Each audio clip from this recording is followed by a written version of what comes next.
नमस्कार दोस्तों।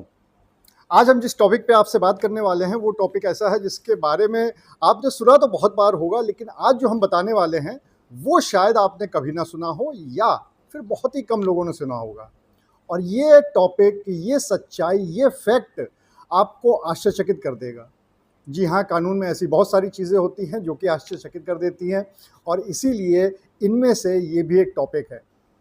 हम सभी लोग नॉमिनी तो बनाते हैं ना, जैसे बैंक अकाउंट खोला तो उसमें बैंक कहता है नॉमिनी आपका कौन होगा, हम लोग नॉमिनी किसी को दे देते हैं, किसी का नाम दे देते हैं। ज़्यादातर घर वालों का देते हैं, बहुत कम लोग ऐसे होते होंगे जो यार दोस्तों का दें। या फिर जैसे शेयर हो गया, शेयर के डिवेंचर्स हो गए, तो उस सब में भी नॉमिनी मांगते हैं तो हम लोग नॉमिनी दे देते हैं। लेकिन क्या आपको पता है कि नॉमिनी आपके पैसे का वाकई में हकदार होता है कि नहीं होता है? अगर इसके बारे में आपको पता है तो कमेंट में ज़रूर बताइएगा, क्योंकि आज का वीडियो इसी पे बनने वाला है। आज हम आपको बताने वाले हैं कि जो नॉमिनी होता है, चाहे वो बैंक में हो, चाहे वो शेयर में हो, चाहे आपके किसी भी फाइनेंशियल चीज़ में हो, जो नॉमिनी होता है वो आपके उस पैसे का हकदार होता है या फिर नहीं।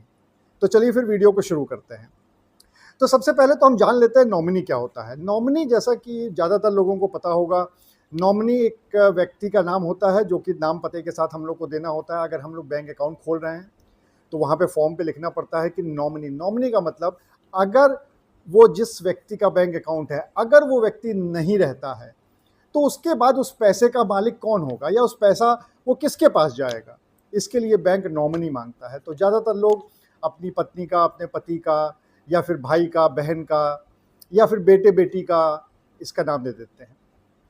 इसी तरह से अगर मान लीजिए कोई शेयर मार्केट में किसी ने इन्वेस्टमेंट कर रखा है या फिर किसी ने म्यूचुअल फंड में इन्वेस्टमेंट कर रखा है, तो भी वहाँ पर होता है कि नॉमिनी मांगा जाता है। और आजकल तो कंपलसरी हो गया है कि नॉमिनी आपका होना ही होना चाहिए। तो हम लोग नॉमिनी दे देते हैं, जिसको भी हम लोग ठीक समझते हैं उसका नाम पता दे देते हैं। और उसके बाद खुदा ना खास्ता अगर कभी किसी व्यक्ति के साथ कुछ हो जाता है तो फिर बैंक हो या शेयर मार्केट की कंपनी हो या फिर म्यूचुअल फंड की कंपनी हो, वो उस नॉमिनी को बुलाती है। लेकिन क्या आपको पता है कि नॉमिनी उस पैसे का हकदार नहीं होता है?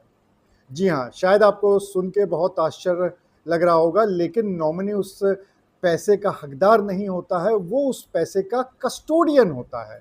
यानी नॉमिनी का मतलब ये है कि जो भी व्यक्ति नॉमिनी है किसी भी अकाउंट का, किसी भी फाइनेंशियल सेक्टर में, चाहे वो म्यूचुअल फंड हो, चाहे शेयर मार्केट हो, या बैंक हो, या एफडी हो, कहीं पर भी हो, अगर कोई व्यक्ति नॉमिनी है तो वो उस पैसे का कस्टोडियन है। और कस्टोडियन का ये काम होता है, उसका ये फर्ज होता है कि जो भी मृतक के, जो भी डिसीज्ड है, उसके जो भी लीगल हेयर हैं, उनको वो पैसा दे दे। यानी सपोज कर लीजिए आपके नाम का बैंक अकाउंट है और आपने अपने किसी दोस्त को, XYZ किसी दोस्त को आपने अपना नॉमिनी बना दिया, और अगर आपके साथ कुछ हो जाता है, कोई मिस हैपनिंग हो जाती है, तो ये उस दोस्त का फर्ज है कि आपके अकाउंट में जो पैसा रखा है, या आपके जो शेयर मार्केट में जो पैसा है, या आपके म्यूचुअल फंड में जो पैसा है, उसको वो आपके लीगल हेयर तक पहुंचा दे। मतलब लीगल हेयर अगर वसीयत है तो जिसको आपने वसीयत में लीगल हेयर बनाया है उस तक पहुंचा दे। अगर वसीयत नहीं है तो जो कानून के हिसाब से होता है उसमें पहुंचा दे, जैसे पत्नी हो गई, बच्चे हो गए, बेटा हो गए, बेटी हो गई, तो उस तक पहुंचा दे। यानी नॉमिनी सिर्फ एक कस्टोडियन होता है, वो पैसे का मालिक नहीं होता है। और नॉमिनी का केवल फर्ज इतना होता है कि वो उस पैसे को जो वास्तविक लीगल हेयर है उस तक पहुंचा दे। अब सवाल ये उठता है कि क्या जो लीगल हेयर हैं वो भी नॉमिनी बन सकते हैं? जी हाँ, बिल्कुल बन सकते हैं, और बिल्कुल होता भी है। मान लीजिए कि मैं हूँ, मेरी पत्नी है, मेरे 2 बच्चे हैं, और मैंने अपनी पत्नी को नॉमिनी बना दिया किसी चीज़ में। तो अगर मैंने विल नहीं की है तो ये मेरे पत्नी का फ़र्ज होगा कि वो उस पैसे को जो खुद में और मेरे 2 बच्चे अगर हैं तो उनमें वो बराबर से बाँट दे। यानी वो कस्टोडियन है, वो लीगल हेयर के बीच में उसको डिस्ट्रीब्यूट करना होगा, और वो उसका हकदार नहीं होता है, वो उस पैसे का हकदार नहीं हो सकता। और इसी बात को साफ किया है शरबती देवी वर्सेस उषा देवी में ऑनरेबल सुप्रीम कोर्ट ने, जिसमें सुप्रीम कोर्ट ने साफ कह दिया था कि कस्टोडियन होता है नॉमिनी, और पैसे का हकदार नहीं होता।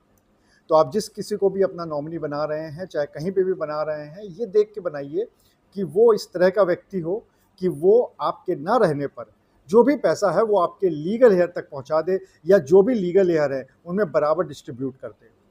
अगर कोई नॉमिनी नहीं होता है तो फिर बैंक आपसे पारिवारिक सदस्यता प्रमाण पत्र मांगती है, और उसके आधार पर उसको पता चल जाता है कि जो मृतक है, जो डिजीज्ड है, उसके कौन कौन वारिस हैं, और फिर उनको बुलाकर वो पैसा दे देती है। तो नॉमिनी बहुत ज़रूरी है, क्योंकि नॉमिनी का काम होता है, वो कस्टोडियन है, उसका काम है कि वो पैसा डिस्ट्रीब्यूट कर दे, लेकिन ये याद रखिएगा कि वो पैसे का हकदार अकेले नहीं होता है।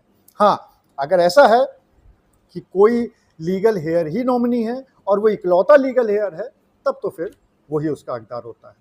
अगर इस संबंध में आपको और भी कोई सवाल पूछना हो तो बिल्कुल कमेंट बॉक्स में पूछ लीजिएगा। अगर ये ऐसी स्थिति आपके सामने आई हो तो कमेंट बॉक्स में हमें ज़रूर बताइएगा, और इसी तरह की हम आपको जानकारियाँ देते रहते हैं। ये सिर्फ आपकी इन्फॉर्मेशन के लिए है, जो भी जानकारी हम इस चैनल पे देते हैं। लेकिन हाँ, इतना ज़रूर है, हमारे चैनल को लाइक कर लीजिए, सब्सक्राइब कर लीजिए, शेयर कर लीजिए ज़्यादा से ज़्यादा, ताकि ज़्यादा से ज़्यादा लोगों तक ये महत्वपूर्ण जानकारियाँ पहुँच पाएँ और हम अपना चैनल इसी तरह से ग्रो करते रहें। अगले वीडियो तक के लिए नमस्कार।